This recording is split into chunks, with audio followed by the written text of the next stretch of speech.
அனைவருக்கும் வணக்கம். பாருங்கள், நல்ல பெரிய ஒரு நாட்டு பப்பாளியாக வாங்கிட்டு வந்தாங்க. இப்போ வர பப்பாளிகள்லாம் விதைகளே இருக்கிறதில்ல. அதனால் உங்களுக்கு பப்பாளி சாப்பிடணும் அப்படின்னா கூடுமான அளவில் நாட்டு பப்பாளி கிடைச்சா விட்டுறாதீங்க, வாங்கி கண்டிப்பாக சாப்பிடுங்க. கண்ணுக்கு தேவையான விட்டமின் ஏ இந்த நாட்டு பப்பாளியில் நிறையவே இருக்குங்க. கண் குறைபாடுகளை நீக்க வல்லது பப்பாளி பழம்.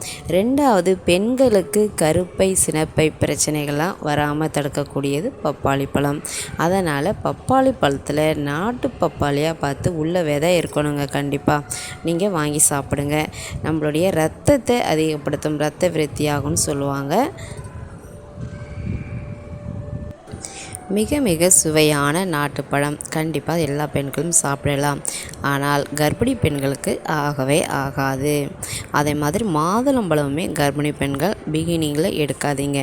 அதுக்கப்புறம் ஒரு 5 மாதம் கழித்து தாராளமாக சாப்பிட்டுக்கலாம்.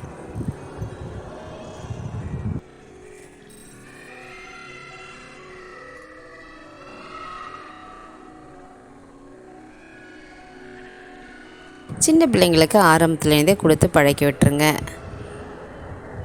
மார்க்கெட்டில் கிடைக்கிற பெரும்பாலான பப்பாளி பழம் ஹைப்ரிட் பப்பாளி பழம் தான். கட் பண்ணிங்க அப்படின்னா உள்ளே கொஞ்சம் கூட விதை இருக்காது.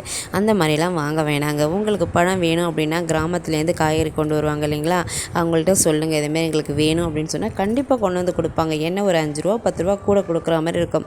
பரவாயில்ல, டாக்டர்கிட்ட கொண்டு போய் கொடுக்குறதுக்கு இவங்கள்ட்ட கொடுத்துடலாம் தாராளமாக. அது மாதிரி பெண்களுடைய மாதவிடாய் காலம் சரியாக வராமல் இருக்கும். மாதம் மாதம் குளிக்க மாட்டாங்க.